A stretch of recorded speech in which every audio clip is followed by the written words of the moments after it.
Umihi lang naman ako dun sa labas eh. Tapos may nakita akong ibon na dumaan sa taas ko. Natakot nga po ako kasi naalala ko si Doña Undang. Bakit nagkagagay ng anak ko? Nag-aluway sa talangalit ang itsura. Pag pinatay mo ang batang yan, wala ka nang papalikat pa. Saksi kaming lahat ngayon na nandito sa gagawin mo.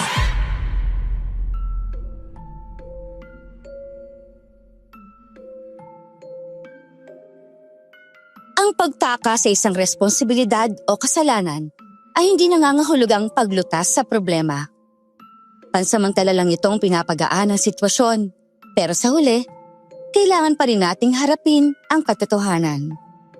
Magandang araw po sa inyo, Miss Pinky, at sa lahat ng mga nakikinig sa channel na ito.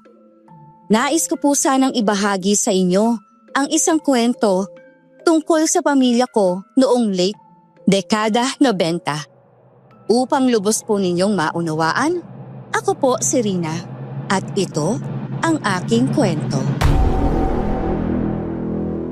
Bago ko simulan ang istorya, huwag kalimutang mag-subscribe bilang suporta sa ating channel.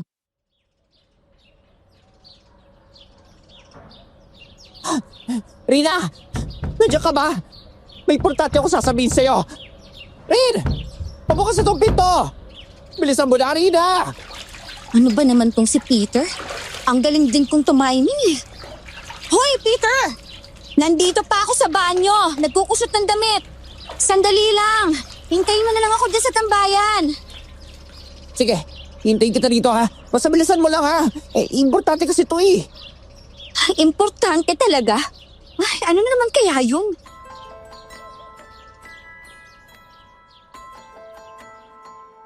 Tinapos ko na ang pagsasabon ko sa damit ko. Saglit ko lang binanlawan ang kamay ko at lumabas na ng banyo. Si Peter, pabalik-balik sa pinto ng bahay at sa lamesang may mga upuan na ginagawa naming tambayan tuwing walang ginagawa. Oh, Peter, anong importanteng sasabihin mo? Hindi ka man lang talaga umupo, ha?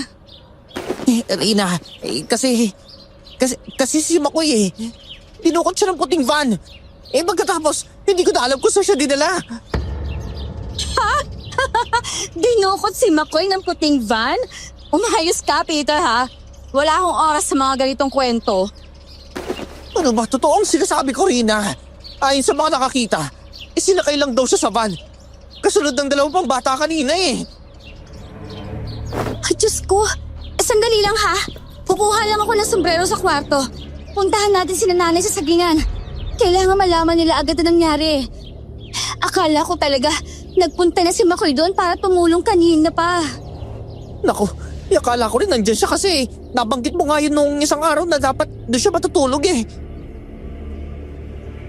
Hinablot ko ang sombrero ko sa sabitan at malakas na isinara ang pinto. Malapit lang naman ang sagingan sa bahay namin. Mga 500 metro lamang.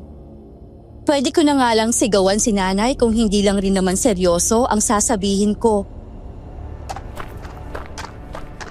Ayon sa mga nakasaksi ng pagdukot, baka raw napilitan lang na isama si Makoy. Kasi baka nakita niya yung mukha ng mga dumukot dun sa dalawang bata eh. Sino ba yung mga nakakita na yon? Hindi man lang nila tinulungan yung 3 bata para hindi matangay? Binato nga yung van tsaka inabol ng mga tao. Pero wala eh. Hindi na rin nila naabutan. Sino lang ba naman ang may sasakyan dito sa atin na pwedeng humabol doon? O hindi ba wala? O hindi naman din natin kabati si Doña Undan. Kaya wala rin. Diyos ko, delikado si Makoy, Peter. Paano kung ang dumukot pala? Yung sinasabi nilang sindikatong aswang na nangyayanggaw ng biktima. Naku, yan ang inaalala ng marami eh. Sana lang hindi totoo yung kwento tungkol sa mga aswang. Abay kawawa naman yung mga magiging biktima nila, no? Kung hindi mamamatay, masisira na lang ang kinabukasan. Pasama na talaga ng pasama ang nangyayari sa mundo natin, Peter. Kasi mas madaling gumawa ng masama kaysa mabuti, di ba?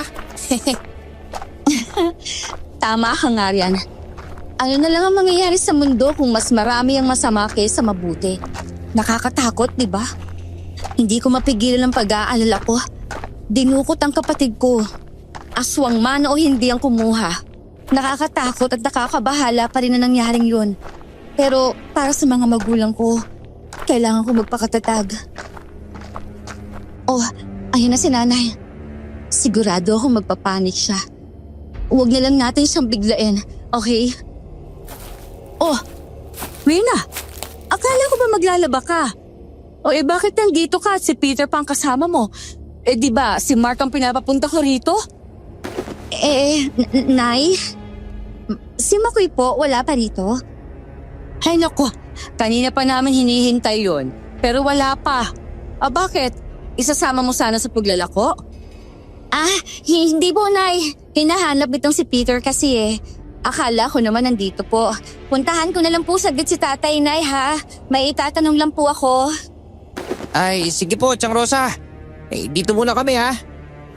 Ay, sandali nga lang, Rina. Ano bang kailangan niya sa tatay mo, ha? May itatanong lang po, Nay. Kayo naman, hindi po ba pwedeng si Tatay na lang ang kausapin ko saglit? Ay, hindi. Sabi mo muna sa akin kung ano yan. Gusto ko ring malaman. Tungkol ba yan kay Makoy? Bakit? May ginawa na naman bang kalokohan ng kapatid mo na yon? Mapilit talaga si nanay nun. Ganun talaga siguro kapag isa kang ina. Mararamdaman at mararamdaman mo kapag may problema ang anak mo. Lalo na kung isang pangyayari na hindi maganda. Kasi po, Nay, huwag sana po kayo mabibigla Si Makoy po kasi nadukot ng puting van. Diyos ko! Anong dinukot ang pinagsasabi mo, ha? Nay! Diyos ko! Peter! Si Nanay! Tiyang Rosa, huminga po kayo ng malalim. Inhale. Exhale. Yan, kumalma lang po kayo. Ay, wala pong mangyayaring masama kay Makoy. Iastig po yung kaibigan ko na yun Tay Celso! Tulong po! Si Nanay po nahihirapang makahinga. Oy, kumalma lang kayo. Oy, Tiyang ha. Sige lang po. Sumandig lang po kayo sa akin. Mula sa kabilang dulo ng sagingan, tumakbo si Tatay papunta sa amin. Muntikan pa siyang mahulog sa ilang bakanting butas sa lupa na wala pang tanim dahil sa kamamadali niya. Hingal na hingal pa siya nang makalapit na sa amin sa wakas. Oh, Rosa, ano nang nararamdaman mo ngayon? Ikaw naman kasi, kanina ba kita sinasabihan na doon ka na muna sa may lilim? Masyado pang mainit kasi 3:00 na Ayaw mo makinig. Tay, kasalanan ko po. Nabigla po si Nanay sa ibinalita po. Bakit ba? Ano bang binilita mo sa kanya? Si Makoy raw, Celso. Nilukot. Anong dinukot ang pinagsasabi mo, Rosa? Rina, ano itong pinagsasabi ng nanay mo, ha? Tay, si Makoy po kasi isinakay daw po sa van kasama ng 2 pang bata na dinukot po. Paano nangyaring nadukot ang kapatid mo, Rina? Hindi ba't nasa bahay lang siya nung umalis kami? At saka pinapasunod yun dito sa amin ng nanay mo, Ayun na nga po, Tay. Ang pagkakaalam ko, nandito siya kasi nagpaalam naman po yun na pupunta rito. Hanapin mo si Makoy, Celso. Baka mapaano ang anak natin na yun. Hindi ko kakayanin. Naku, uminahon ka, Rosa. Huwag kang mag-alala. Hanapin ko siya. Magpapatulong ako sa barangay. Pero sa ngayon, umuwi na muna tayo, ha? Para makapagpahinga ka na maayos. Ay, nako, buti na lang po. Hindi ko inawalan talaga ng malay, Tiyang Rosa. Kinabahan ako ron Tutulong kami ni Peter sa paghahanap kay Makoy, Tay. Di ba, Peter? Uy, syempre naman rin, no? Kung nasan ka man, nandun din ako, no? Sanggang dikit tayo, di ba? Mabuti na lang hindi naman seryosong pagkahilo ni Nanay. Nabigla lang daw talaga siya sa ibinalita ko.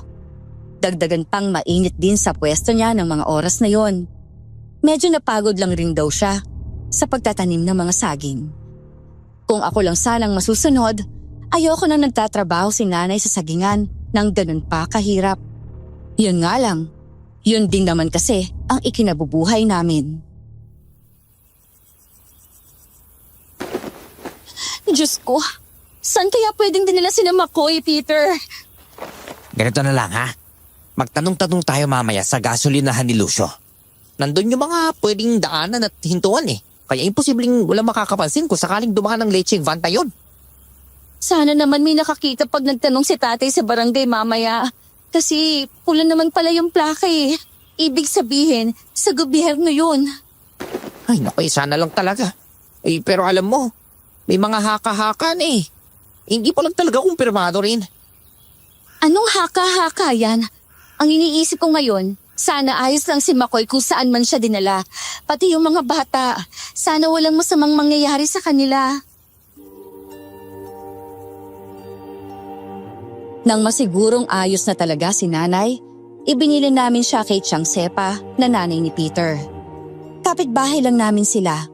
At katulad namin ni Peter, matalik ding magkaibigan ang mga magulang namin. Si tatay nga ay sinamahan din sa barangay si Chong Nias. Okay, Tan. Magandang pwesto talaga tong gasolinahan nila Lucio, no? Kita natin mula rito yung mga daanang sasakyan eh. Kumakaliwa, kumakanan, o kaya dumidiretso man sila. Wala silang ligtas sa mga mata natin. Hindi kaya totoo nga yung sabi-sabi na dito sa atin bandang kuta ng mga sindikatong aswang at nangunguha na sila mismo ng mga bata rito sa atin? Yun nga din yung gusto ko pa sabihin sa'yo kanina. Pero malamang, hindi na lang yun ang sabi-sabi. Lalo na, dahil sa nangyari ngayon. Naku, may nakakaalam na talaga. Tapos mali natin, natatakot lang sila. Mukhang si Makoy pang naglalantad sa kanila pag nakataon eh. Wala rin silang takas doon. Naisip ko nga na baka may alam na yun.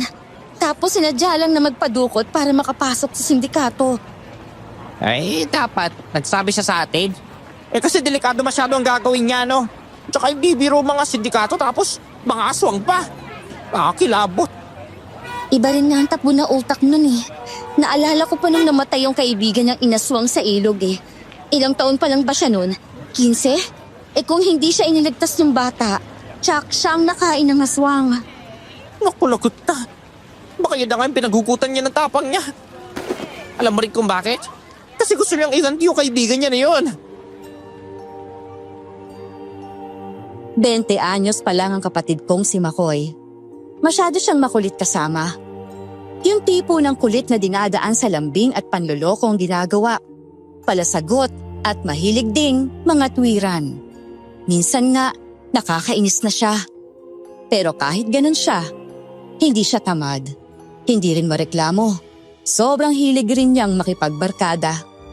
At ang nabanggit ko ngang pagkamatay ng kaibigan niya noon dahil sa aswang ang isa sa mga pangyayaring sa tingin ko'y pwedeng magtulak sa kanya para magpursige na mahuli ang salarin kahit matagal na yung nangyari.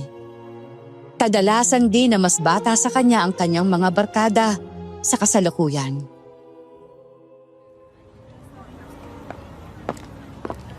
Naku, sana lang mahanap natin kagad sila Makoy, no? Malakas talaga yung pakiramdam ko na magkakabukingan na ng kasamaan dito sa atin na rin eh. Peter, tingnan mo. Yung paparating na puting van. Parang pula din ang plaka. Lumiko pa paakyat sa bundok. Oo nga no. Anak na! Tudali! Hirabi ko yung motor ni Lucio. Sundan natin yan!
Hindi kaya kay doon niya undang yung banda yan, Rina? Eh kasi banda rito. Sila lang naman ang may kakayahan na magkaroon yan, di ba? Oo, pwede rin mga bisita nila. Palagay mo. Kung sa kanila yan, bakit sila mangunguha ng bata? Masyado naman silang garapal kapag ganun. Ha? Oo nga no. Pero malay nga natin. Teka, ba't gabi ko yung van? Papunta kumbento ng mga madre, daanan nila. Pero may nabanggit na si nanay na nagsara na raw yung kumbento nung isang buwan pa, Peter. Binenta na rin daw ang lupain sa isang mayamang taga-Luzon? Naku po, baka yung bagong may-ari ang nandudukot at ginagawang taguan yung kumbento ngayon. Ay, ano na gagawin natin? Susundan pa ba natin o babalik na lang tayo? Kung totoo ang hinala natin, delikado kapag nakita nila tayo. Kung itago lang natin yung motor saka maglakad tayo papasok, mas ayos pa yata pag ganun. Naku, sige. Doon tayo sa may kawayan huminto, ha? Maghanap din tayo ng kahit pamalo man lang na kawayan bilang armas natin.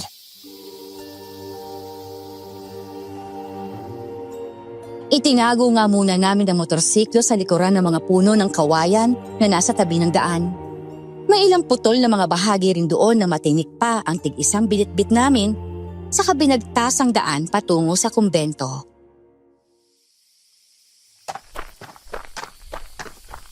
Nanta, sipatin na lang muna natin ang paligid ng kumbento, Rina, ha? Baka kasi abutan tayo ng dilim, mahihirapan tayong makalabas dito. Oo, sige. Sana dito na nga dinadala ang mga dinudukot para hindi na tayo mahirapang maghanap pa. At maisumbong natin kagad sa barangay. Ay, tignan mo. May taong may baril na nagbabantay sa gate. At saka, naririnig mo ba? Parang may mga batang nag-iingay mula sa loob ng kumbento mismo, ah.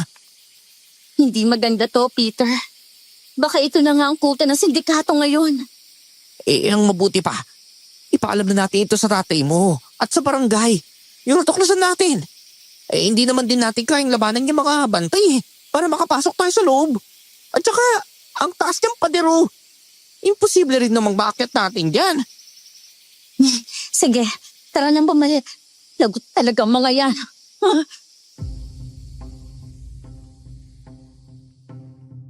Madali kaming bumalik sa sentro ng barangay upang ipaalab ang natuklasan namin. Umaasa kami noon na magawan kaagad ng paraan na mapuntahan ang lugar.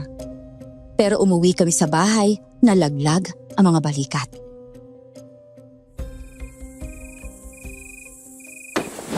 Doon na, Kapitan! Bakit hindi niya mapuntahan yung kumbento? May mga armadong lalaki na pala. Ano ba? Kumalma ka muna, Rosa. Private property nga kasi yung lugar na yun ngayon. Kaya hindi basta-basta makakapaghimasok si Kapitan doon nang walang permiso mula sa may-ari. Yung Celso, kung tayo na lang kayang palihim na pupunta roon. Kahit ngayon, para magbanman lang sana. Delikado ngayon, Peter, kasi gabi. Pero Ay, Rosa, sige. Puntahan natin ang lugar na yun ngayon. May alam akong daan na pwedeng shortcut para di tayo makita na naglalakad sa daan. Medyo matarik papunta roon pero kakayanin natin. Sige po. Sasabihan ko si tatay ngayon din. Tay, pasasamahan na lang ulit natin si nanay kay Chang Sepa. Isama na din po ako sa inyo. Hindi anak, dumito ka na lang. Tignan mo naman gabi na. Kaya mas makabubuting maiwan ka na lang dito sa nanay mo. Pero tay, gusto ko po na makatulong sa paghahanap kay Makoy. Payagan niyo na po ako, sige na. Rina, anak, dumito ka lang ha. Oras na may masamang mangyari pati sa'yo. Baka mamatay na ako. Nanay naman eh. Sige na nga po.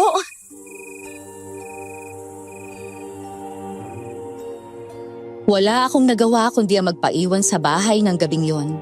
Hindi ko rin naman kakayanin na sa pamimilit kong sumama ay may masamang mangyari kay nanay.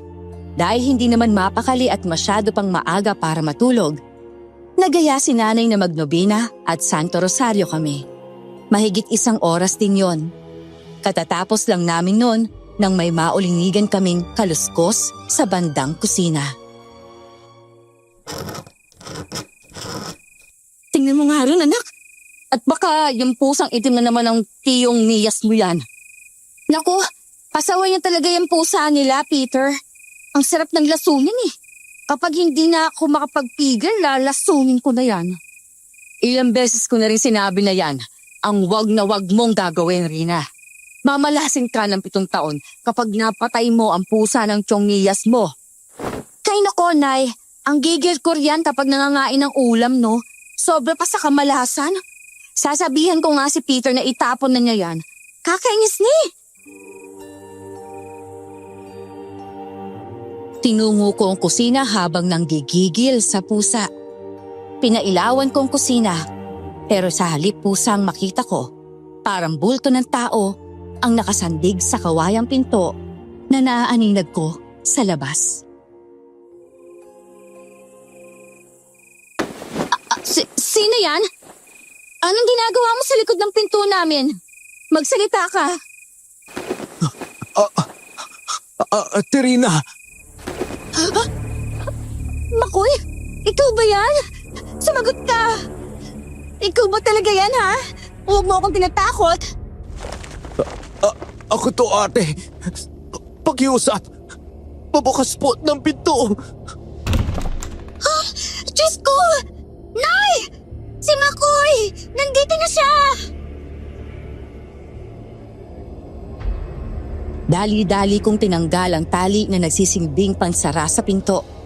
Pagtalas nun, kusang bumukas ang pinto at bumagsak ang katawan ni Makoy sa sahig. Napasigaw ako nang makita kong duguan ang ulo niya. May malay naman si Makoy kahit natumba siya.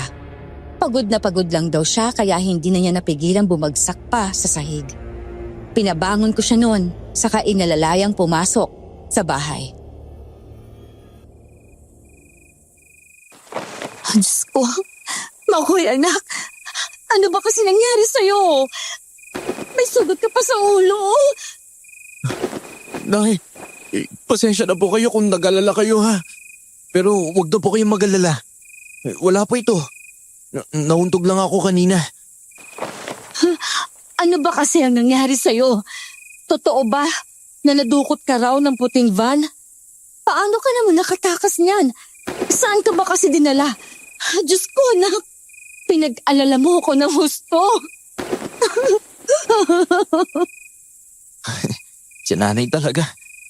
Isa-isang tanong lang po. Mahinang-mahina na yung kalaban eh. Tingnan niyo po.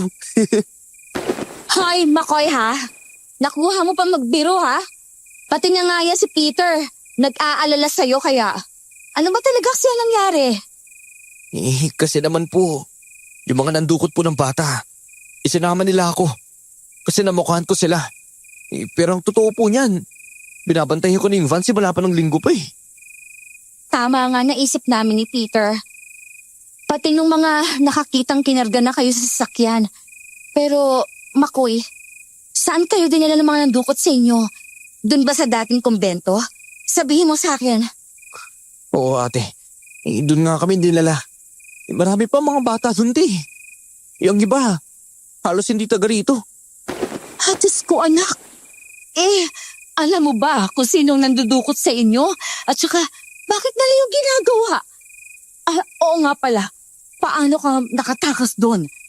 Naku nanay, ate, hindi kayo maniniwala pero sindikato ng mga aswang ang dumukot sa amin. Kitang-kita ko sila na nagpapalit ng anyo eh. Tsaka may pinapanalok sila na itim na bato sa mga bata. Tapos yung ayaw at pasaway. Basta-basta na lang nila nilalapa. Ay, Diyos ko mabagin. Nagpaparami ng lahi ang mga yon kung ganon. Paano ka nakatakas doon ha? Nandun kami kaninang hapon ni Peter nagmatsyag. Mga armadong lalaki ang nagbabantay doon. Tsaka sobrang taas din ng mga pader. Kaya imposibleng basta nalang makalabas-masok doon. Inutusan ako ng isang bantay na mag-igib ng tubig sa likod ng kumbento nung una. Hindi na kasi gumagana ang linya ng tubig sa loob eh. Tapos ayun, biglang nagkagulo sa harap kaya iniwan niya ako. May nakita ako lubid ng hagdan sa bandang likod. Kaya ayun, nakaakyat ako sa pader. Tsaka nakababa sa kabila. Ay, Diyos ko, salamat sa Diyos at nakatakas ka, Makoy, anak. Pero, Makoy, si tatay kasi saka si Chongniyas at Peter, pumunta rin sa kumbento para tingnan kung nandun ka nga. Anong sabi mo ate? Naku po Diyos ko. Baka sila yung kaaway ng mga aswang doon ate. Naku ate Rina, anong gagawin natin? Ano ba naman kayong dalawa? Manunugis ang tatay at tiyong niyas ninyo. Nakalimutan nyo na ba? Ay nako. Oo nga pala ate. Sigurado matatalo nila yung mga aswang. Hindi rin naman kasi sila basta-basta gumagamit ng baril kasi siguradong may makakarinig lalo na doon kina Doña Undang. Parang mga pipitsugin lang naman yung mga yun eh. Uy, kita nyo nga, nakatakas agad ako. Ewan ko, pero kinakabahan pa rin kasi ako pag naiisip ko sila. Mabuti pa, matulog na kayo at ako nang maghihintay sa kanila. Ikaw, Makoy, maligo ka muna doon anak bago ka matulog ha. Yang ulo mo pala, sigurado kang hindi masakit yan? Ay, sige po, Nay. Maliligo po ako ha. At saka wala po tong sugat ko. Mababaw lang naman po to. Gagamutin ko na lang po ng malunggay. Sigurado kang mababaw lang yung mga sugat mo, Makoy ha? Baka naman, matingnan nga. Lalo na yata hindi makita ang puyo mo kahit ang haba ng buhok mo. Ano ba ate, nauntog lang talaga to. Huwag na po kayo mag-isip ng kung ano-ano. Ay, sige na, maligo ka na ron. Ano, gusto mo ba ng mainit na tubig? May laman yung thermos, pwede mong gamitin. Mag-iinit na lang ulit ako ng tubig. Sasamahan ko si nanay sa paghihintay kila tatay mamaya.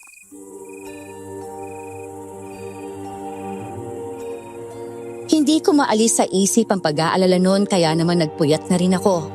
Pero palalim na ng palalim ang gabi, wala pa rin sila tatay. Hindi lang ako nagsasalita habang inaabala ang sarili sa paghiwa ng saging na gagawin kong banana chips. Inaabot na nga ako ng pagluluto ng paninda ko kinabukasan nang sa wakas ay dumating na rin sila.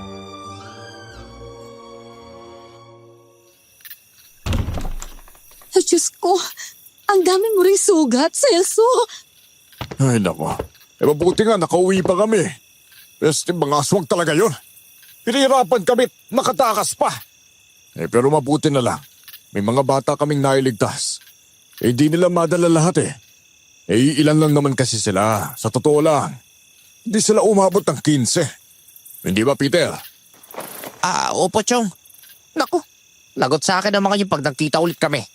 Maghahanap ako ng maganda-gandang sanga ng kawayan na maraming tinik.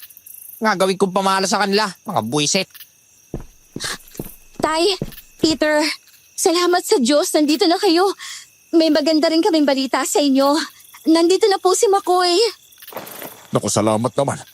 At totoo nga nakatakas siya. Sinabi yun sa amin ng isang bata. Ano? Ayos lang ba siya? Wala nangyari masama sa kanya. Maayos siya, Celso. Kaunting mga galos lang sa katawan at sugat sa ulo lang ang natamo niya. Naku, mabuti na lang nakatakas siya. Ang sabi pa nung isang bata na nailigtas namin, baka dinumog daw siya ng isang asong aswang eh. Imposible yun at nakauwi naman kasi siya rito, di ba? Tay, gagamutin ko na po ang sugat niyo. Pati ang sayo na rin, Peter, ha? Sandali lang, patapos na ako sa banana chips ko eh. Gusto niyo ba ang kumain? May mainit na tubig din sa thermos. Magkape kayo, Tay. Ako na ang bahala sa tatay mo, Rina. Asikasuhin mo na lang yung ititinda mo bukas. Sa bahay na ako magpapagamot rin ha. Sisilipin ko rin si tatay doon. Pero babalik pa rin ako rito sa inyo para tulungan ka mag-repack ng chips ha. Tapos makikikain na rin pala ako sa inyo.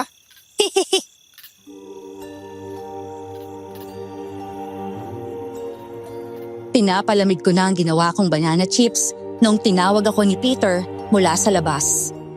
Pinagbuksan ko siya ng tarangkahan at pinapasok sa bahay diretso sa kusina. Nakahanda na ang mga gamit ko noon sa pag-repack.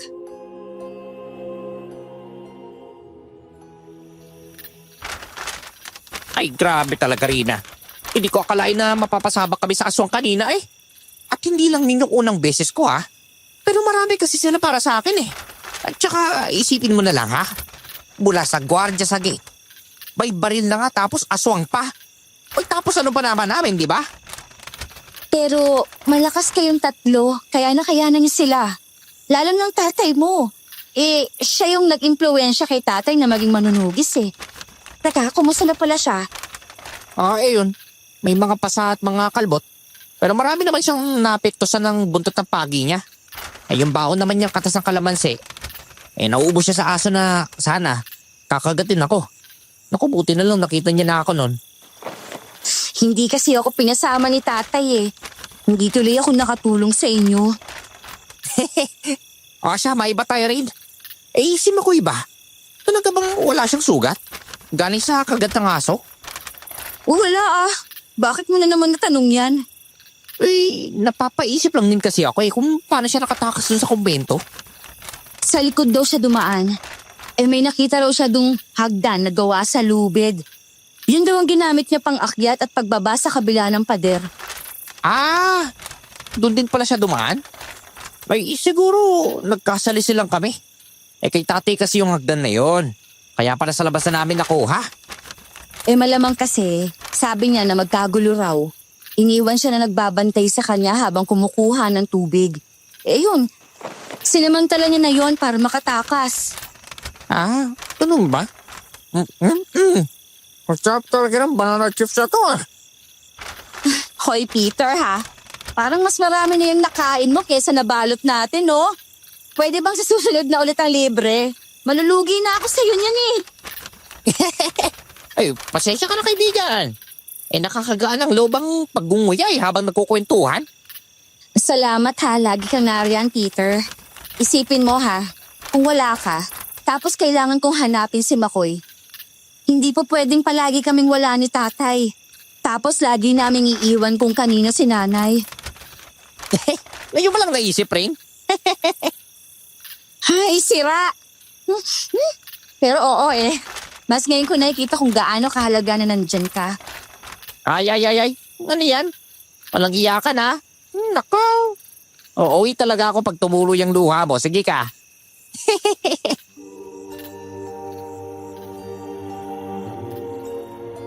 Lalakad sana ako sa tabi ni Peter para paluin siya nang bigla na lang parang may kung anong mabigat na bagay ang bumagsak sa bubong ng bahay.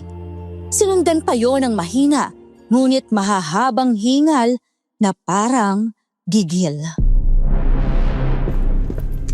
Rina, pumasok ka na sa silid namin na nanay mo.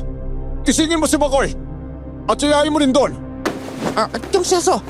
Anong bang gagawin niya? Tutulong po ako. Nako, tiyak na galit ang isang yan dahil sa ginawa natin pambubulabog sa sindikato nila.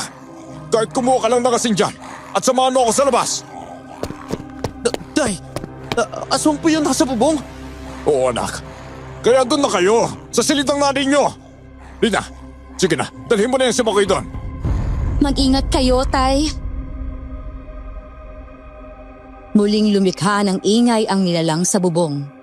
Lumabas na sila tatay sa pintuan ng kusina. Tinakbo ko kaagad ang pinto para isara yon. Hintayin na lang natin ang tatay niyo rito para madali natin sila mapagbuksan ng pinto. Hoy, aswag ka! Anong kailangan mo ha? Natutulog na yung mga tao? Naggugulo ka ba? Bakit hindi ka nalang bumaba rito? At magtuos tayo! Sinira yung mga plano ko! Pumunta kayo at uubusin ko kayo ng pamilya mo!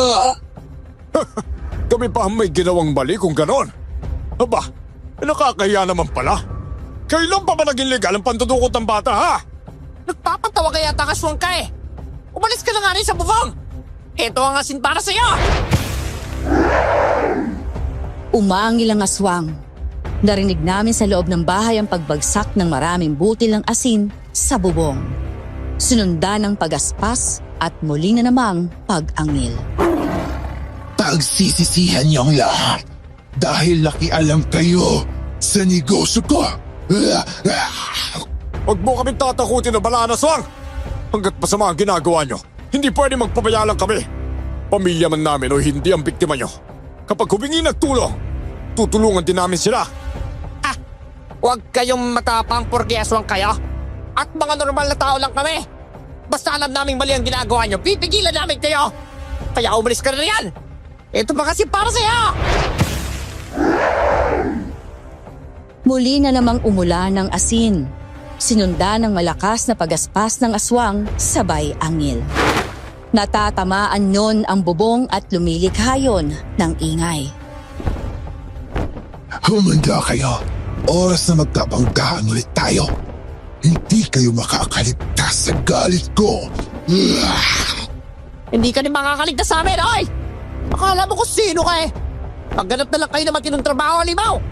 Asya, kita-kisa lang. Kapal na mukha mong halimaw ka. Walang yun. Tayo pa talagang tinakot niya. O siya, tara na sa loob, Peter. Sige po. Teka, magpapaalam na rin ako kay Irina na uuwi na po ako. Jeng aswang na yun eh. Tingin niyo po, sino kaya yun, Chong? Ay, sino pa? Kundi yung mastermind nila. Ilatang siya yung pinaka-apektado eh. Pero di bali na. Marami naman din yung mga batang nabawi natin eh. Umalis na rin ang aswang sa wakas. Kaya naman dali-dali ko nang binuksan ang pinto para makapasok sila tatay. Nanggigigil pa rin silang pareho ni Peter habang patuloy na nag-uusap. Oh, nandito lang pala kayo sa kusina at nakikinig. Kayo talaga. Sinabi ko sa kwarto kayo eh. Abay, may aswang nga. Pero sa halip na manginig sa takot lang sa silid natin, lumabas na rin ako, Celso. Sumunod lang naman din tong dalawa sa akin kaya hindi na kami bumalik pa ron. Tay, inabangan ko po kayo para mabilis na buksan yung pinto kung papasok na kayo. Tsaka kung kinailangan nyo rin po ng tulong, madali kami makakatulong ni Makoy. Tay, pasensya na po kayo ha. Dahil po dun sa pagtakas ko sa mga sindikato na aswang na yun, sinugod tayo dito ngayon. Tapos, parang magaganib pa po tayo. Ano ba, wala kang kasalanan, anak? Kung hindi ka nadala dun sa pagdukot, tiyak mas marami pa sila mga bata na mabibiktima. Tsaka walang maglalakas loob na pasukin sila sa kumbento. Katulad ng ginawa namin, no? Chong Celso, Chang Rosa, uuwi na po pala ako ha. Lagpas sa ating gabi na po pala eh. O Irina, ikaw na lang ang magtatapos ng pagre-repack mo, no? Oo, ako nang bahala sa mga ire-repack. At teka, sandali, kaunti na lang rin naman itong natitira sa'yo na lang pala. Ibabalot ko lang saglit, ha?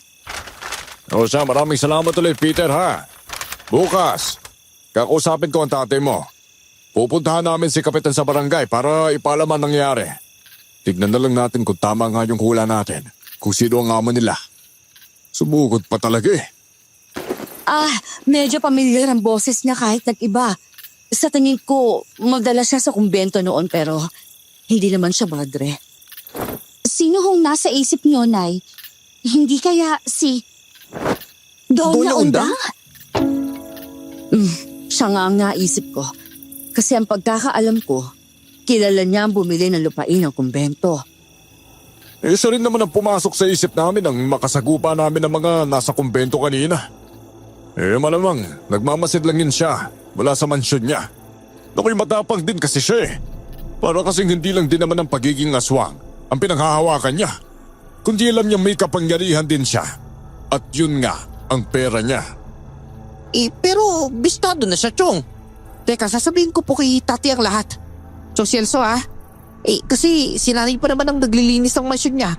Uwing kinsenas at katapusan.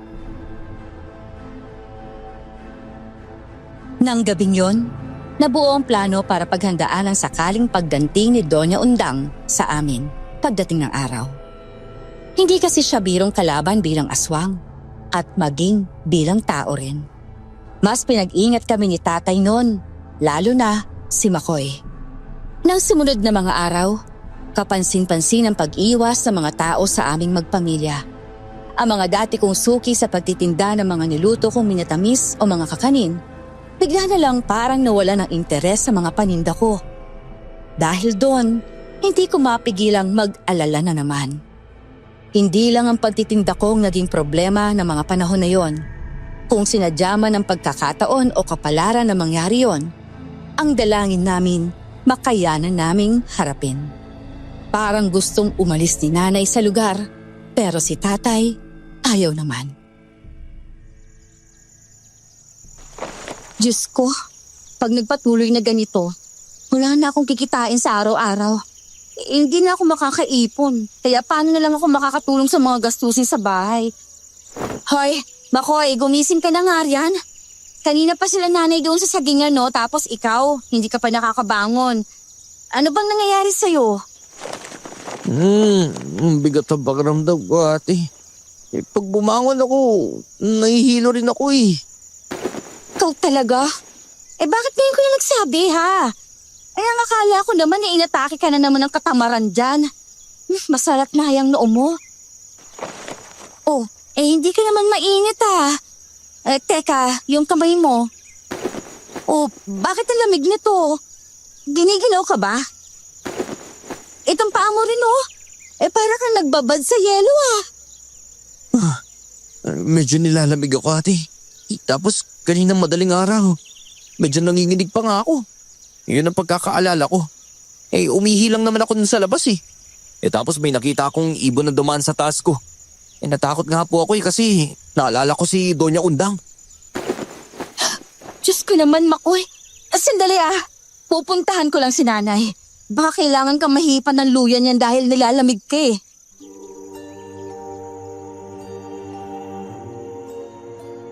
Napapabuntong hininga ko habang naglalakad patungo sa sagingan. Sunod-sunod ang problema sa amin. Hindi naman yon unang beses pero pakiramdam ko nun, pabigat ng pabigat ang lahat.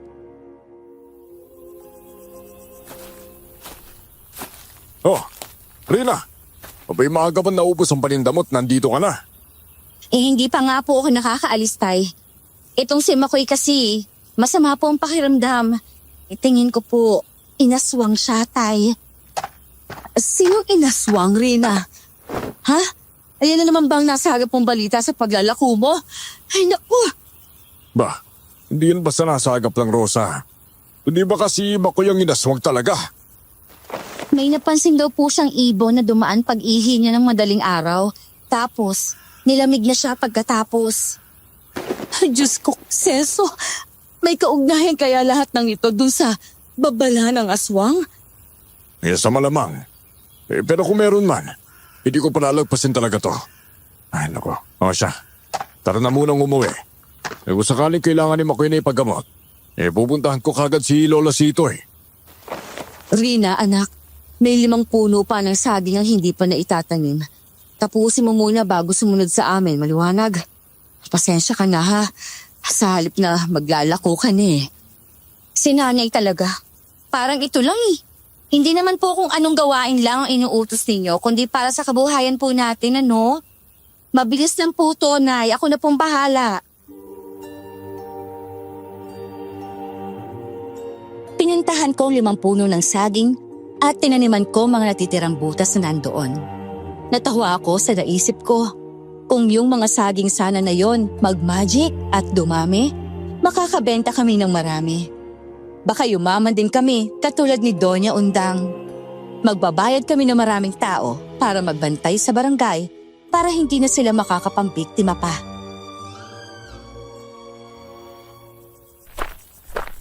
Naku, mabuti pang saging may pusa. Oh, Peter, ikaw pala. Hindi na kita napansin. Kanina ka pa ba? Nakasalubong ko ang mga magulang mo sa daan. Galing na ako sa inyo eh. Hinanap kita kay Makoy tapos dito niya ako tinuro. Teka. Parang 10 kilo yung bigat ng pala na hawak mo ah. Teka, ko na nga riyan. Sige. Ikaw na maglagay ng lupa sa mga butas at ilalagay ko ng lahat ng punong itatanim. Madami lang akong iniisip habang ginagawa to kaya... Anong nakain mo? Bakit ganyan ka, ha? O baka gutom ka pa? Ilalako ko na yung nilupak kong saging mamaya. May iniwan akong pamerienda dun. Huwag ka mag-alala at bibigyan kita. Kaya di ka mali sa isip ko eh. Dahil dyan sa mga kakaninan nilalako mo. Oy, teka, umamin ka nga rin. Kinagayuman mo ba ako, ha? Kung hatawin nilang kaya kita nitong saging na to, ha? Seryoso ka ba? Sa tingin mo, kailangan pa kitang gayumahin para lang mapalapit sa akin? Siyempre hindi, no? Kaya lang, tsaka na lang yun tayo. Kapag nawala na yung nanggugulo na sindikato ng mga aswang dito sa atin. Buti, alam mo. Kung basta-basta lang sana silang naitataboy, di ba? Naku, sana nga. Kaso siyempre, sino ba ang makakalaban basta-basta sa isang Doña Undang, no? Nakakainis lang kasi. Dahil sa kanya, yung mga dumadayo dito sa atin, dumadalang na eh. Kita mo eh. Pati kumbento ng madre, nakapasaran na eh. Ay, akala ko, ako lang ang namumroblema sa sitwasyon na to. Oy, kami rin kaya, no? Pati sila kapitan. Sila luso din, ha? Wala na halos dumadaan sa gasolinahan nila. Natakot nang marami kay Doña Undang talaga. Dapat kasi isang barangay nang magreklamo para mapalayas na yan siya eh. Kaso nga, wala namang katibayan na siya yung masama kasi. Nung isang araw, pinuntahan ng dating kumbento pero malinis. Walang bahid ng gawain ng mga sindikata doon. Sinamahan pa ako ni Peter na maglako ng kakanin noon. Bitbitin kasi niya ang mga pambentang gulay ng mga magulang niya. Kami na lang din ang pupunta kay Lolo Sitoy para ipaalam na magpapaihip ng luya si Makoy.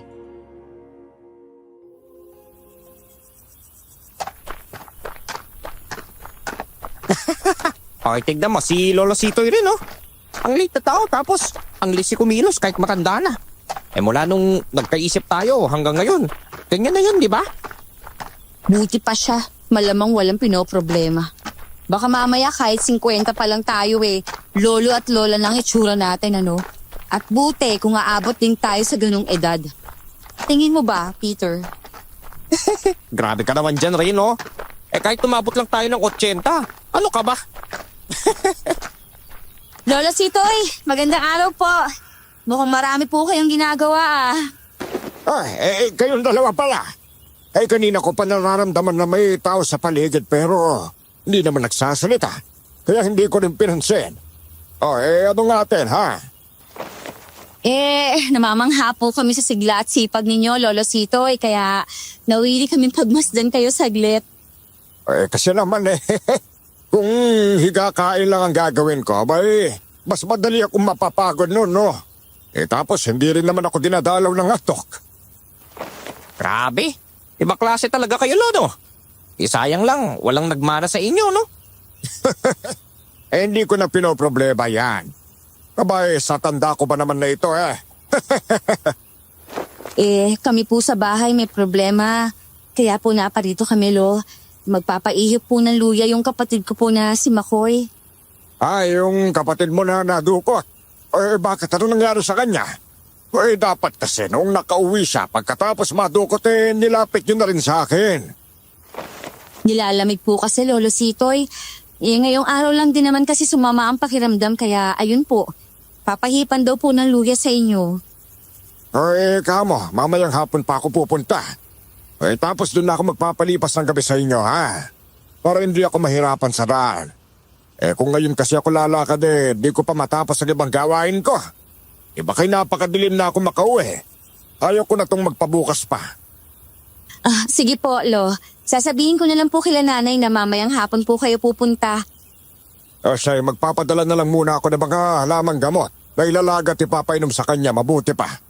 Tapos lagyan na lang ng kaunting asin para may kaunti ring lasa ang tubig. Sandali na. Kukuha ko, ha?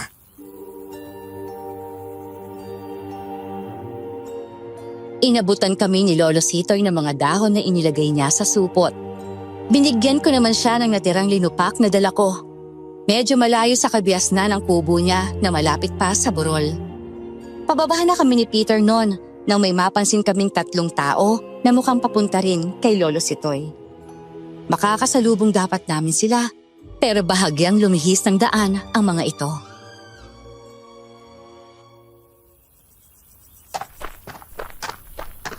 Saan pupunta ang mga yan? Di ba si Lolo Sitoy lang naman na may bahay dito banda? Parang may bagong shortcut rin rito banda papunta sa kumbento. Tsaka dun sa banda kina Doña Undang. Peter, hindi ko alam pero parang iba ang kutob ko eh. Ako rin kaya, no? Teka, balikan natin si Lolo Sitoy. Oo, balikan natin siya. Iwan ko na lang dito ang buslo ko. Duda ako sa 3 yun eh. Bakit hindi tayo sinalubong, di ba? Tsaka, nakita mo yung mga forma nila. May mga takip ang mga muka. Kaya nga teka. May kailangan may alabas tayo kahit pamaluban lang, no? Ayun pinaglinisan ng mga kawayan. Matinik-tinik pa. Nagsipagdampot kami ng mga sanga ng kawayan, saka nagmadaling bumalik sa bahay ni Lolo Sitoy. Medyo natatakpan ng mayabong na puno ng kawayan ang bahay niya, kaya hindi gaanong kita mula sa kinaroroonan namin. Lakad takbo kami noon at nang makalapit na, narinig namin ang galit na boses niya sa loob. Hoy! Tigilan niyo nga ako, mga salot kayo! Anong akala niyo sa akin? Ipinanganak ka ba at basta-basta niyo na lang masasaktan, ha? Alis! Alis! Peter, yung mga lalaki gustong pasukin sa bahay si Lolo Sitoy. Kaya nga eh. Teka, ugulatin ko tong mga to. Hoy mga pre! Anong ginagawa niyo, ha? Sino kayo, ha? Pag nanakawan at sasaktan ninyo si Lolo? Nilingon kami nung tatlo. Pero imbis na sumagot, ay basta na lamang nila kaming sinugod. Mabuti na lang, mahabang nakuha naming mga sanga ng kawayan. Hindi sila makalapit dahil winawasiwas namin ni Peter ang mga ito. Ah, ano ha? Lalapit kayo? Aba ba? Matapang ka. O ito, pakiramdaman mo ang sakit ng tinik na to. Sino ba kayo, ha? Gusto niyo talagang masaktan? Hindi namin kayo uurungan, akala nyo? Pinagpapapalo namin ng mga lalaki noon na parang ayaw pa rin umalis at gusto talagang malapitan kami ni Peter. Ang isa ay nahawakan pa ang sanga na hawak ko, pero nabitawan naman kaagad dahil may tinik iyon. Natusok ko pa nga siya noon at napahiyaw pa ng husto dahil nasundan ko pa ng hataw ito. Hanggang sa hindi na siguro nila natiis ang pananakit namin, kaya nagsitakbuhan na lang sila papalayo.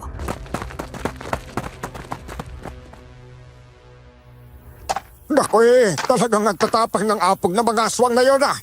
Sinugot talaga ako at gusto akong patahimikin. Ayos lang po kayo, Lo. Mga aswang pala mga yun. Buti hindi po kayo nasaktan. Ay sadyang hindi nila ako masasaktan. May kaliwa ka na ng walis tingting sa pintuan ko hining. Hawak-hawak ko rin punpon ng bawang kanina. Anong ibig niyo sabihin na sinugod kayo para patahimikin, Lo? Eh, kilala niyo ba ang mga yun maliban sa mga aswang sila? Ay oo, nagpakilala sila eh. Mga inutusan daw sila ni Undang. Napuntahan ako para sabihang huwag daw ako makialam sa inyo para humaba pa buhay ko. Grabe, binalaan din pala kayo, Lolo Sitoy. Abay, akala din yata ni Doña Undang eh. Lahat mapapasunod niya sa kasamaan niya. Ano na po ang balak ninyo, Lolo Sitoy? Papayag na lang ba tayo na diktahan ng kasamaan? Siyempre hindi. Tumanda na ako dito sa mundo na nagsikap at pinilit ayusin ang buhay ko sa mabuting paraan. Tapos gaganyanin niya ako. Abay, humanda sa kama! Ay, paano po yan, Lo? Eh, baka balikan ko ulit dito mamaya, oh. O kaya sa susunod na mga araw. Naku, ayos lang ako rito. Hindi naman ako natatakot sa kanila, eh. Baka bago nila ako mapatay, panigurado. Marami pa muna akong mapapatay sa mga lahi nila. Pero mag-ingat pa rin po kayo, Lolo. Hihintayin po namin kayo sa bahay mamaya. At kung pwede po, sasabihin ko kay tatay na sunduin po kayo ulit mamaya. Hinintay namin si Lolo Sitoy sa bahay maghapon. Magdidilim na nang sa wakas ay dumating na rin siya. Si Makoy noon ay nasa silid lamang niya. Iniwan ko siyang nakahiga. Ngunit pagbalik ko, nasa sulok na siya, yakap-yakap ang mga tuhod niya. Nanginginig at nanlilisik ang mga mata. Nay! Tay! Si Makoy po! Diyos ko, Makoy anak! Nilalamig ka na naman ba? Pero ang kapal na niyang suot mong jacket Gutom na ako, Nay. Nanginginig na yung tiyan ko. Sandali, ikukuha kita ng tinapay. Teka, wag niyo na muna siya pakainin. Hayaan yung gamutin ko muna siya. Hoy, Celso, magsiga ka ng goma sa labas. Bilisan mo! Sige ho. Sitoy, pagsisiga ho ako. Tay Sitoy, hindi maganda nangyayari sa anak ko. Bakit nagkaganyan siya? Malalaman natin mamaya. Pero iba yung pakaramdam ko eh. Apo, huwag ka riyan sa sulok. Lumapit ka sa akin at ihipan ko ng luya muna yung ulo mo. Makoy, Hindi mo ba narinig ang lolo sitoy mo? Lumapit ka na sa kanya para magamot ka na niya, anak. Ayoko sa kanya, Nay. Natatakot po ako sa kanya eh. Pero Nay, pakainin niyo na po ako. Gutom na po ako eh. Makoy, huwag ka naman parang bata na matigas ang ulo yan oh. Benta ka na kaya? Siya sige po. Kung ayaw mong lumapit sa akin, ako na lang ang lalapit sa'yo, ha? Ipapahirang kita ng luya sa pulsuhan at papa. Tsaka ihipan sa ulo. Tapos pwede ka nang kumain ng gusto mo, okay? Ano ba? Sinabi ko kayo ko nga eh. Lumayo ka sa akin! Aray ko naman! Amat bakit mo naman ako sinipa po? Diyos ko, Tay Sitoy, bakit nagkagagay ng anak ko? Nag-aluway sa talangalit ang itsura. Anong, hindi maaari. Umiiyak kami ni nanay na napayakap sa isa't isa noon.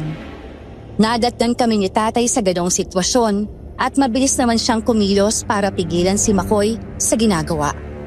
Dinamba kasi nito si Lolo Sitoy na hindi pa man nakakabangon sa higaan mula sa pagkakatulak sa kanya. Nagkagulo sa bahay ng hapon na yon.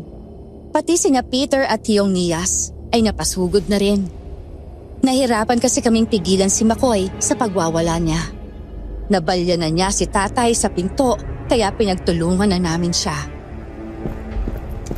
Kami na yan rin. Masyado na malakas si Makoy. Para makaya niyo ni Nay Rosa. Tukuha ako ng banal na tubig sa altar. Baka makatulong. Bakit naging ganito ang buhok ng anak nyo? Rosa! Salsa! Nawawala ang puyo niya! Paano nangyari yun? Hindi ko naman tungkol dyan tayo si Soy! Heto na ang banal na tubig. Sasabuyan ko na kayo. Sa ngalan ng Diyos Ama, ng Anak, ng Espiritu Santo. Kung ano ka mang masamang nilalang na gumagambala sa anak ko, umalis ka sa katawan niya. Nagsaboy ng banal na tubig si nanay. Samantalang naguguluhan naman ako sa natuklasan ni Lolo Sitoy. Inalala ko pa ang kabataan namin ng kapatid ko.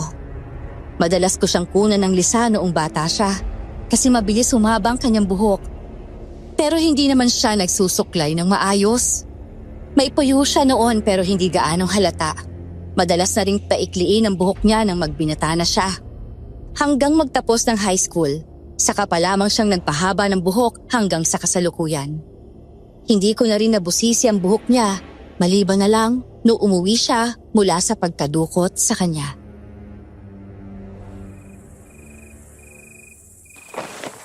Ay, naku, Diyos ko, salamat at kumalma na siya. Sige na ho, Tay Tisoy. Pwede nyo na siyang hipan na maayos. Okay.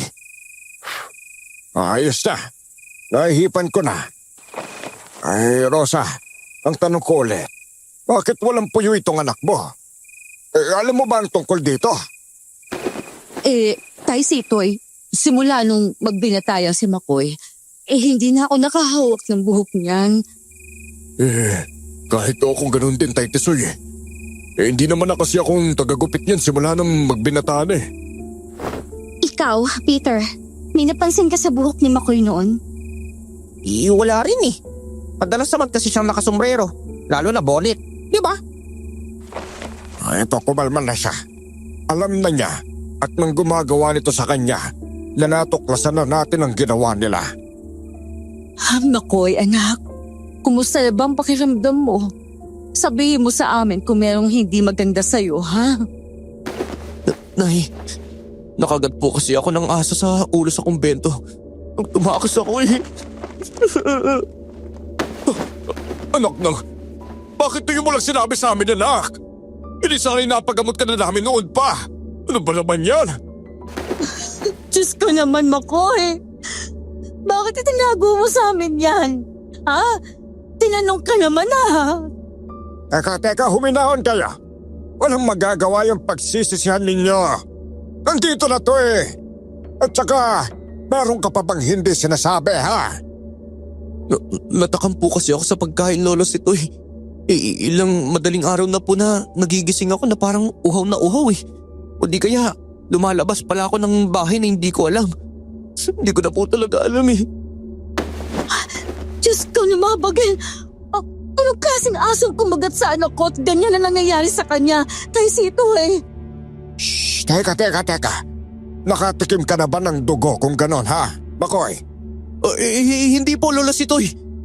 Kaya po ako nanginginig tuwing madaling araw dahil sa sobrang pagpipigil ko po eh. Mabuti. Anong naramdaman mo nang una mo akong makita kanina?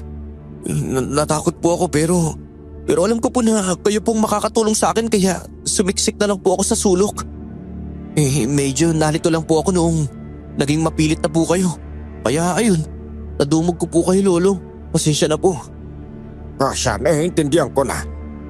Kung gano'n magagawa natin ang paraan nito, magagamit din natin sa kabutihan natin ang nangyari sa batang ito.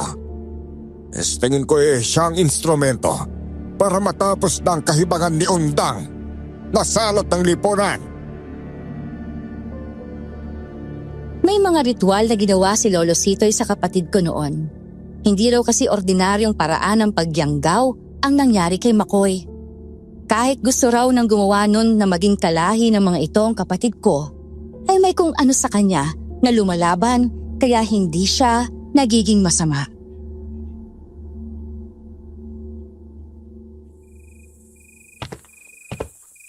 Ito na.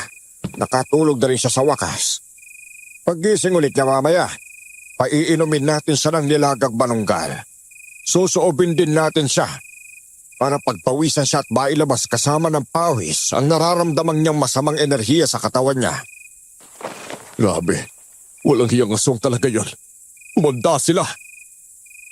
Nagpunta ako kanina kay Kapitan sa barangay. May nabuo na silang plano. At para matigil na rin ang paggala ng mga aswang dito sa atin. At mabalik na sa kapanatagan ng lahat. Palalayasin din natin si Doña Undang dito. Tay, mayaman si Doña Undang. Tsak na marami siyang kakampi. Marami rin naman tayo. Halos lahat ng mga tatay at kalalakihan sasama sa pagwewelga sa tapat ng mansyon bukas. Papasukin din ng mga pulis ang dating kumbento. At nandoon pa rin pala mga yon. Nagtatago lang sa underground daw. Mabuting balita yan kung ganon. Sino bang nilapitan ni Kapitan at nakakuha siya ng maraming suporta, ha? Nilapit niya ho ang problema kay Mayor. Si Mayor naman, humingi ng tulong kay Gob. Di ba may kamag-anak si Gob dito sa atin? Kaya ayun, nagpunta rin pala at inilapit ang problema. Nakakuha ng papeles para legal na mabusisi ang mga lupain ni Doña Undang, pati mansyon niya.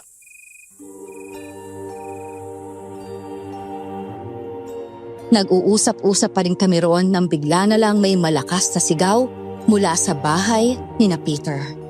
Napauwi bigla si na Peter nang wala sa oras. Naiwan naman kami nila nanay at Lolo Sitoy sa silid ni Makoy. Ako, hindi maganda ang pakiramdam ko sa gabing ito. Tignan itong lana ko.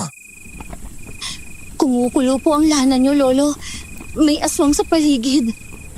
Diyos ko, hindi kaya umutake na rin ang aswang kina Sepa kanina, kaya sumigaw siya. Nandito na ang aswang sa atin. Tignan mo ang anak mo. Rosa, bilis! Ikuha niyo ako ng panali! Hayaan niyo ako mga halis! Kailangan ko mapatay ang asong yan! Diyos ko! Makoy! Huwag kang umalis! Teka! Bakit wala ka ng buhok? Nagulat kami nang mag-ibang itsura niya at naging tila mabangis na hayop dahil tinubuan siya ng pangil. Hindi rin namin siya nagawang pigilan na umalis. Lumundag na siya sa higaan niya at lumabas ng silid.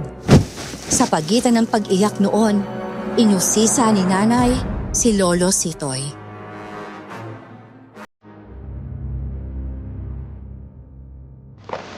Ang hula ko nasa buhok niya napunta ang masamang enerhiya na galing sa aso na kumagat sa kanya. Hindi lang normal ang aso na yon. Abay maaaring iwig o aspo. Kaya naging aswang ang bata. Napansinin niya. At nilabanan naman niya ang tawag ng dugo. At ngayon, isa na siyang kumao. Ha? Ang aswang na wala akong buhok? Diyos ko. Pero paano ako nagkaroon ng isang anak na kumao? Susundan ko siya, Lolo Sitoy. Baka kung saan pa siya mapunti.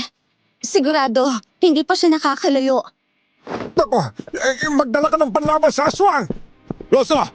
Hina! Kumuha kayo ng pamalo! Please!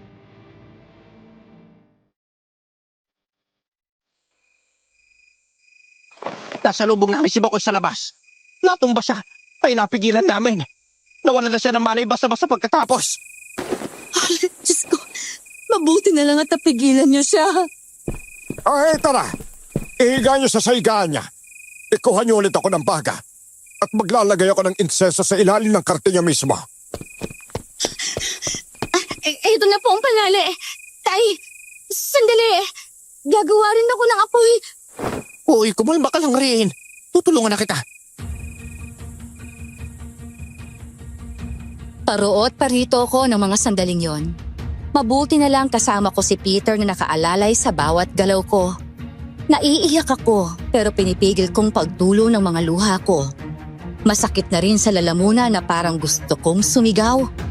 Sa huli ay naiyak pa rin ako dahil sa magkahalong takot at pag-aalala.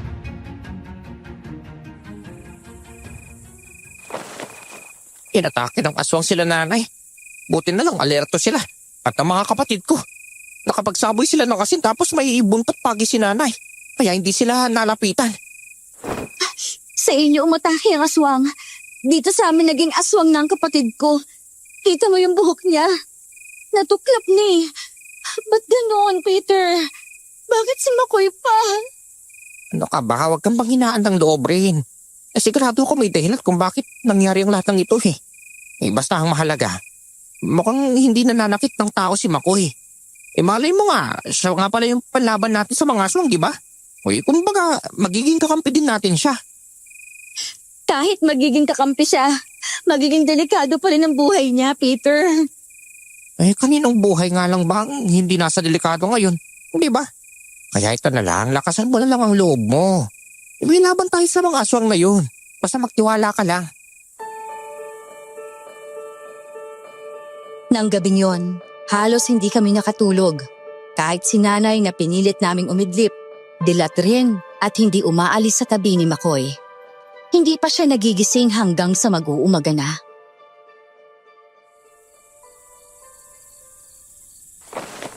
Lolo Sito paano parang natuklap na lang ng hindi dumudugo ang buhok ng anak ko? At nung ibinalik ni Rosa, nagkusaring dumikit. Abay maging kasi ako nahiwagaan din sa nangyari, Celso pero isipin mo ha, hindi naman niya tayo nasaktan kaya sa tingin ko ang buhok lang niya ang nakasagap ng masamang enerhiya ng pagiging aswang at magagamit natin siya para talunin ang mga kalaban. Hindi ako makakapayag na gagamitin ng anak ko bilang paentay sitoy. Pagalingin niyo ho siya at saka kayo mag-isip ng panlaban ninyo. Nay, nauuhaw po ako. Bakit po ako nakatali? Ano pa nangyayari? Diyos ko, anak. Gising ka na pala. Celso, ano ba? Ha? Talagyan mo ang anak natin para makabangon siya. Hindi ka ba naaawa sa kanya? Tay Sitoy, pwede ba siyang kalagan kahit yung mga kamay niya lang? Sige, kalagan niyo na lang muna siya. Pero apo, mangako ka na hindi ka tatakas ha. Ay, Diyos ko. Ikaw din naman kasi ang mapapahaba kapag hindi ka makikinig sa amin. Hindi po ako aalis ngayon. Kasi araw pa po Lolo Sito pero mamayang gabi po, kailangan ko talagang umalis. Ay, naku, Diyos ko naman anak. Hindi maganda ang kalagayan mo kaya hindi ka dapat lumabas. Baka mamaya makita ka ng iba pa, naggalit sa aswang. Tapos ikaw pang mapagbunturan nila. Ayan na, uminom ka na muna ng tubig ha. Tapos kumain ka na rin. Nagluto ka ng paborito mong tinola. Salamat po sa tubig. Pasensya na po kung nag-alala po kayong lahat sa akin pero kasi po yung nangyari kagabi po. Naaalala ko po kasi yung pangako ko sa isang bata na pinalapan nila Doña Undang dun sa aso po. Ha? Nakita mo mismo na nilapa ng aso yung bata? Yan ba mismo yung aso na lumapa rin sa'yo, ha? Makoy? Oo, ate. Kanina, siya talaga yung naalala ko eh. At yung pangako ko sa kanya na igaganti ko siya. Tapos pati si Basti po, yung kaibigan kong niligtas ako sa aswang sa ilog. Kaya siya yung nakain. Gusto ko rin po siyang ipaghiganti. Pero Makoy, alam mo ba kung anong nangyari sa'yo kanina? Oo naman. Alam ko na nagiging parang halimaw ako. At alam ko ang mga pinagsasabi ko at yung ginawa kong pagtakbo no. Ay, po, teka nga lang. Talaga bang wala ka nang tinatago sa amin, ha? Opo, wala na po talaga Lolosito eh. Yun na lang po talaga yung maiganti ko si Totoy at Basti dun sa mga aswang. Kasi ako dapat yung wala rito kung hindi nila ako iniligtas eh.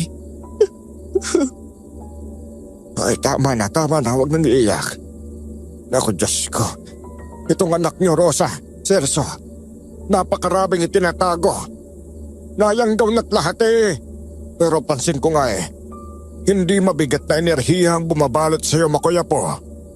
Isa kang mabuting kumao sa tuwing nagaan yung aswang ka. Kumao po? Teka, yung aswang na nakakalbo? Naalala ko po pala. Sila Basti at Totoy. Nagkukwento palagi tungkol sa duwending kumao raw na kaibigan nila. Baka ang espiritu ng kumao na yun eh sumaiyo. Dahil sa gusto niya makatulong na maipaghiganti mo ang mga kaibigan niya.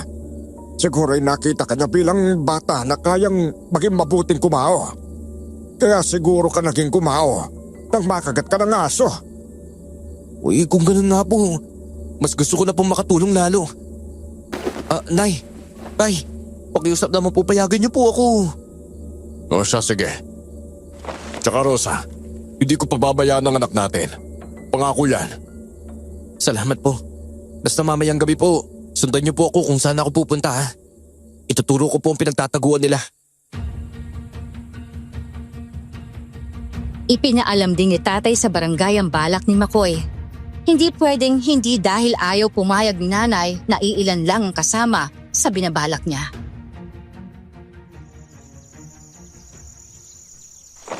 Kung sumama na rin tayo mamayang gabi, anak, hindi rin naman tayo makatulog eh. Kung gusto nyo, pwede kayo maghintay sa barangay, Rosa. Maraming mga pamilyang nagpunta roon at mag-aabang din. Hindi kasi pwedeng pumunta ang lahat doon sa kumbento. O kaya sa mansyon ni Doña Undang. Kaso hindi lang naman po pala tayo ang mga biktima, tay eh. Naging mitsa lang tayo para matuklasan ang kahayupan ni Doña Undang. Kaya kahit siguro paano, ayos na rin yun na naging instrumento si Makoy. Hindi ba? Kaya nga hindi nang naisip ko. Kaya ikaw, Rosa, imbis na mag-alala ng gusto, ipagdasal mo rin kami ng anak mo, ha? Wala talagang imposible sa pagdarasal. Tsaka naman alam ng Diyos ang pinaglalaban natin. Kasamaan, laban sa kabutihan nito. Alam nating lahat yan. Magtiwala ka lang, ha? Oo, magdarasal kaming lahat para sa kaligtasan ninyo. Abay, yayayain ko nga si Sepa mamaya na doon sa plaza. Baka pwede kaming magparosaryo habang naghihintay sa inyo. Oo siya, mabuti yan. Mabuti. Nayakap ng mga magulang ko ang isa't isa. Ako naman, nakatingin lang na maluha-luha.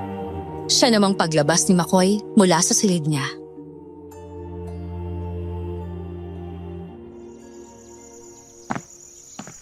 Nay, bakit po? Ate?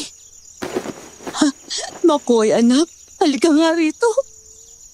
Diyos ko, nung isang araw lang dapat magtatanim ka lang ng saging kasama namin. Tapos ngayon, Diyos ko, anong kapalaran itong anak ko? Nay, huwag na po kayong umiyak. Magiging maayos po ang lahat. Ipinagdasal ko po yun kani-kanina lang eh. Nako, luwapit ka nga muna. Kayong dalawa rito.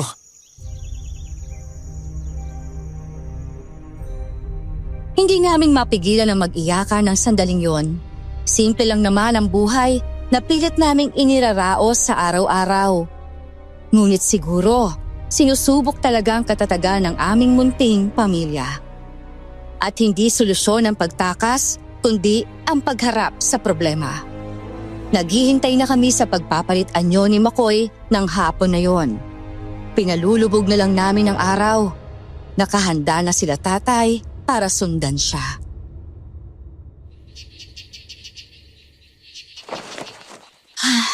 Konting-konti na lang mawawala ng sikat ng araw. Oo nga no. Ang ganda sana ng paglubog ng araw kung hindi tayo naghihintay na maging aswang si Bakoy. Ay, sinabi mo pa.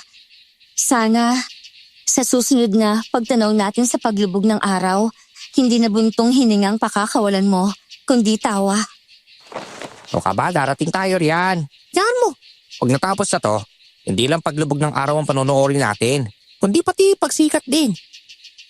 Ayan na, Peter. Tuluyan ang lumubog ng araw. Kasunod ng paglubog ng araw ng sandaling yon, ay ang nakapaninindig balahibong ungol ng mga aso. Ang klase ng ungol na parang katulad namin. Hinintay din nila ang paglubog ng araw, hudyat ng pagsisimula ng isang labanan. Makoy, anak, hinihintay ka na namin. Ito na po tay. Sumasakit na po ang ulo ko. Parang matatanggal na po ang buhok ko. Hayaan mo lang na matanggal yan, anak, ha? Itatago ko lang yan para sa'yo. Sa harap namin ay unti-unting nag-iba ang anyo ni Makoy. Unti-unting kumukunot ang mga balat niya sa mukha na parang tumatanda siya. Namula ang mga mata niya at tumubo ang mga pangil. Ang mga kuko niya ay nagsimula na ring humaba. Natanggal ang buhok ng walang kahirap-hirap. Ngunit kasunod ng pagbabagong anyo ng kapatid ko, ang paglitaw ng ibong aswang mula sa di kalayuang kakahuyan. Ganon din ang mga kalalakihang sa naaalala ko'y mga bantay sa kumbento noon at mga nagpunta sa bahay ni Lolo Sitoy. Nandito na sila! Tumanda kayong labanan sila! Rosa! Rina! Doon lang kayo sa loob! Alakdang! Sumugat sila, Tio! Mas marami sila kaysa sa atin! Tay, pupuntahan ko sila, Kapitan. Sasabihin ko na nandito ang mga aswang sa atin. Ano ba, Rina, anak? Delikado yun! Hindi, Tay. Kailangan gawin ko to. Marami sila. Wala kayong laban sa kanila. Sige ate, humingi ka ng tulong. Pipigilan namin sila. Nasundan ka nila. Kayo mga animaw! Ako ang alapin nyo! Ang tapang mong bata ka. Bakit? Anong ipinagmamalaki mo? Yanggaw ka lang naman. Oo, isa lang akong yanggaw. Pero hindi katulad mo na napakasama. Poprotektahan ko ang mga tao laban sa'yo. At igaganti ko ang lahat ng mga batang walang awa mo sinaktan at pinatay! Habulin niyo ang babae. Huwag siyang hayaang makalayo. Okay, bago ka makasunod sa kanya, dadaan ka muna sa bangkay ko. Tikman mo itong tirik na mga kawayan ng pamalo ko! Ang nangyari noon, tila naging habulan na labanan. Sa kalsada, habang tumatakbo ako, si tatay nakikipagpambuno sa isa sa mga kalaban. Ang armas niya'y kanyang antigong gulo. Si Tio Nias naman, may mahabang sibat na maliksing hinahataw sa dalawang kalabang pinagtutulungan siya.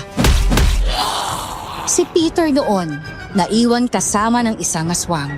Habang ang lumilipad na aswang ay nasa ere lang at parang aliw na pinanunood ang mga nangyayari. Pero nagulat na lamang halos ang lahat nang parang may kung anong lumilipad na bagay na bumangga sa mukha nito at bigla na lang itong bumagsak.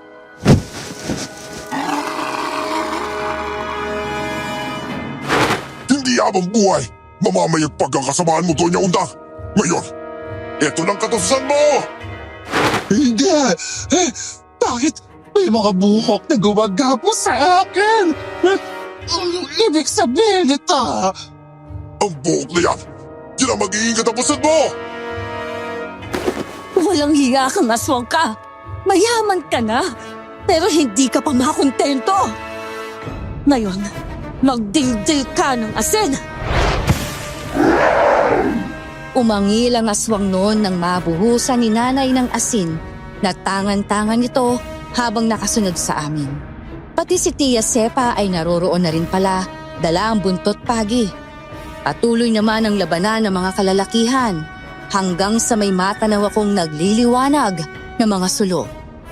Nang sandaling yon, nakabawi ang mga aswang kahit papaano. Nakita kong natumba sa kanal si Peter. Gumulong-gulong naman si Itay at ang kalaban niya sa gilid ng kalsada. Si Makoy ay tinangay na ng isang matandang aswang. Ibalik mo ang anak ko! Halimo ka! Ang batang ito ang dahilan kung bakit napurnada ang mga plano ko. Ngayon, ang mabuti pa, mamatay na siya. Bondang, magaling ka. Ba't pinatay mo ang batang yan? Wala ka nang babalikat pa. Saksi kaming lahat ngayon na nandito sa gagawin mo. Gusto mo bang maalala ka ng mga tao bilang doon ng aswang na walang pusa? Huwag mo akong nililinlang, Sitoy. Papatayin niyo rin naman ako, hindi ba? Pwes, hayaan na. Ang importante, mamatay akong hindi sumusuko.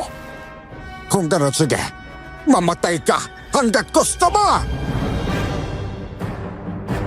May hinawakang parang kwintas si Lolo Sitter noon. Itinaas niya yon sa ere habang dinadasalan. Hindi namin alam kung ano yon, pero malakas na umungol ang mga aso at ang mga aswang ay umangil na parabang nahihirapan. Nagliwanag ang kwintas at napasigaw ng husto ang mga halimaw. Unti-unti silang natunaw ng liwanag na yon.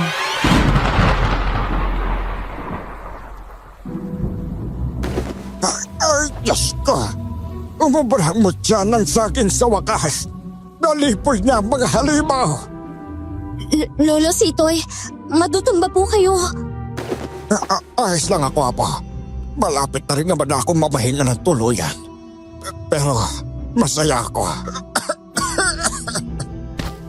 Diyos ko, anak ko, Makoy! Ang dami na sugat mo. Pero salamat pa rin dahil ligtas ka. Lolo Sitoy, dito lang muna kayo ha. Pupuntahan ko lang po si tatay. Aray ko naman. Naku, Diyos ko, salamat. Kahit bugbog sarado pero natalo naman ang aswang. Tulungan ko na po kayo, tay. Naku, si Tatay Sito yung asikasuhin mo, anak. Kami nang bahala sa mga sarili namin at sa kapatid mo. Anak nang, ba't ako ba kasi ang nahulog sa kanal eh? Dapat yung mga lecheng aswang na yun ang nahulog na lang eh. Ayos lang yan, Peter. Natapos na rin naman ang kasamaan nila. Saka may narinig na sirena ng pulis noon.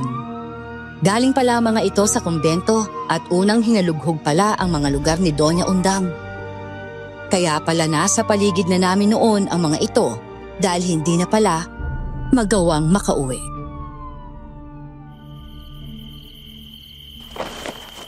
Kung lumayas na lang sila, sa halip na sumugod pa rito sa atin, di sana, buhay pa siguro sila. Hindi rin naman eh. Kasi wanted na yan sila. Pati pala sa ibang bayan, inaabangan na yung puting van. Naku, panahon na talaga para matapos ang kasamaan nila. Pero si Makoy, mukhang hindi pa gagaling, Peter.